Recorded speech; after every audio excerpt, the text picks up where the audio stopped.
جی اگلا سوال ساتھی پوچھتے ہیں کہ شیخ صاحب آپ نے اس میں سیریز 33 میں 10 منٹ اور 26 سیکنڈ پر یہ کہا تھا کہ صلاۃ التسبیح جو ہے وہ پڑھی جا سکتی ہے، پڑھنی جائز ہے، جبکہ بہت سارے علماء کرام اہل حدیث کے ہی اس سے منع کرتے ہیں، تو ان کے منع کی کیا دلیل ہے اور آپ کی اجازت کی کیا دلیل ہے؟ بھائی دیکھیے، جو علماء منع کرتے ہیں ان کے نزدیک اس حدیث کی صحت ثابت نہیں ہے، جو حضرت عبداللہ ابن عباس سے، حضرت عبداللہ ابن عمر سے، دیگر صحابہ کرام سے مروی ہے، ان کے نزدیک اس کی صحت ثابت نہیں ہے، اور یہ لوگ زیادہ بنیاد بناتے ہیں امام ابن تیمیہ رحمہ اللہ کے کلام کو، اور وہ لوگ نیز بنیاد بناتے ہیں حضرت احمد بن حنبل رحمہ اللہ کے ایک قول کو، اس لیے کہ حنابلہ کے نزدیک یہ نماز مشروع نہیں ہے، لیکن راجح قول یہی ہے، جیسا کہ حافظ ابن حجر اور دیگر امام دارقطنی، امام حضرت عبداللہ ابن مبارک اور دوسرے بہت سے علماء اس طرف گئے ہوئے ہیں کہ اس حدیث کی صحت ثابت ہے، اس حدیث کی صحت ثابت ہے۔ امام ذہبی رحمہ اللہ نے بھی حضرت عبداللہ ابن عمر سے جو حدیث سنن ابو داود میں مروی ہے وہ کہا کہ سندہ جید، اس کی سند کیا ہے؟ جید ہے، اس کی سند جید ہے۔ حافظ ابن حجر رحمہ اللہ نے اس حدیث کے اوپر ایک لمبی بحث کی ہے، تمام ان روایات کو نقل کیا ہے اور آخر میں اس حدیث کو صحیح قرار دیا ہے، اور اگر مجھ سے بھول نہیں تو وہ رسالہ مشکات المصابیح جو المکتب الاسلامی سے چھپی اس کے آخر میں ہے، اور 11 صحابہ سے اس حدیث کو نقل کیا ہے کہ یہ حدیث مروی ہے۔ تو میرے نزدیک جہاں تک ہم نے سمجھا ہے، راجح قول یہی ہے کہ یہ حدیث صحیح اور ثابت ہے، اور اس حدیث نماز کی اپنی ایک فضیلت ہے کہ اللہ تبارک و تعالی تمام گناہوں کو بخش دے گا، لہذا مسلمان کو چاہیے کہ اس کا اہتمام کرے، واللہ اعلم۔ جی اسی سے متعلق ایک پوسٹ بھی ہے جس میں لکھا گیا ہے کہ صلاۃ التسبیح، اس نماز کو پڑھنے سے انسان کے صغیرہ و کبیرہ گناہ اللہ تعالیٰ معاف کر دیتا ہے۔ یہ نماز حضور صلی اللہ علیہ وسلم نے چچا حضرت عباس کو تعلیم فرمائی تھی، اور فرمایا تھا کہ ہو سکے تو روزانہ یا ہر جمعہ کو یا سال میں ایک بار یا پھر زندگی میں ایک مرتبہ ضرور پڑھ لو۔ جی یہی اصل حدیث ہے جو سنن کے اندر موجود ہے، سنن ابو داؤد وغیرہ میں۔ یہ ان الفاظ کے ساتھ صحیح ہے؟ جی یعنی صغیرہ اور کبیرہ سارے گناہ معاف۔ اللہ تعالیٰ کا فضل بہت وسیع ہے۔ جی ہاں، طریقہ کار اس میں جسے بتایا گیا ہے، یہ کلمات 75 مرتبہ مندرجہ ذیل طریقے پر زائد پڑھے جاتے ہیں۔ دیکھیے، نیت باندھ کر ثنا کے بعد 15۔ اختصار کے ساتھ یہ ہے کہ اس کا طریقہ جو معتمد علیہ ہے، وہ جو احناف بیان کرتے ہیں وہ اس میں تھوڑی سی بھول ان سے ہوتی ہے۔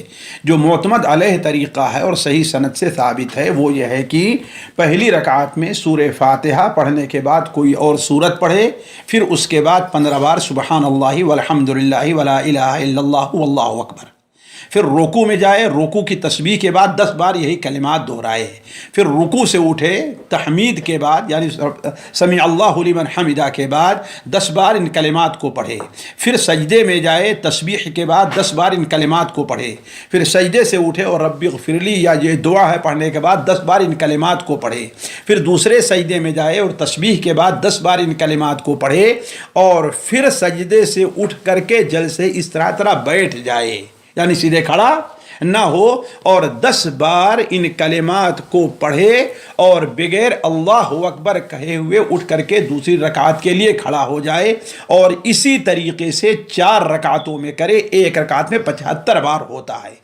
ایک رکعت میں 75 بار ہوتا ہے۔ یہ طریقہ علماء کے نزدیک زیادہ معتمد ہے، واللہ عالم۔ جی یعنی اس میں جو اہم ترین دعا وہ یہی ہے، سبحان اللہ والحمد للہ ولا الہ الا اللہ واللہ اکبر۔ جی تو کیسے اس کو شیخ، یعنی اس کو زندگی میں ایک مرتبہ پڑھ لے کافی ہو جائے گا؟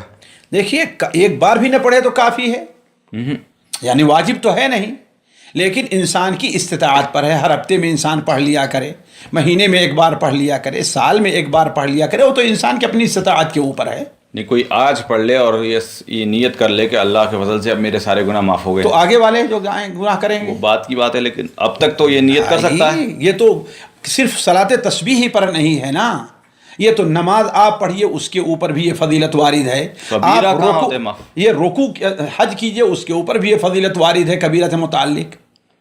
نہیں، حج کے علاوہ تو اور کہیں نظر نہیں آتے کہ جس پہ کبیرہ گناہ معاف ہوتے ہیں۔ دیکھیے، ہاں، حج کے علاوہ تو مجھے کوئی ایسی یعنی ان عبادات میں معلوم نہیں ہے، لیکن یہ ہے کہ ظاہر بات ہے اور بھی مغفرت کے لیے بہت سے شرائط ہیں، ہے کہ نہیں. اولن انسان کے اندر اخلاص، دوسرے یہ ہے کہ اس کے دل میں نہیں چلو اب تو کبیرہ معاف ہو جائے اب دوبارہ کبیرہ کرنا شروع کر دے. جس طریقے سے بہت سے لوگ رہتے ہیں نا، نماز نہیں پڑھتے اور کہتے ہیں میں جا رہا ہوں عمرہ کر کے آؤں ہمارے سارے گناہ معاف ہو جائیں گے.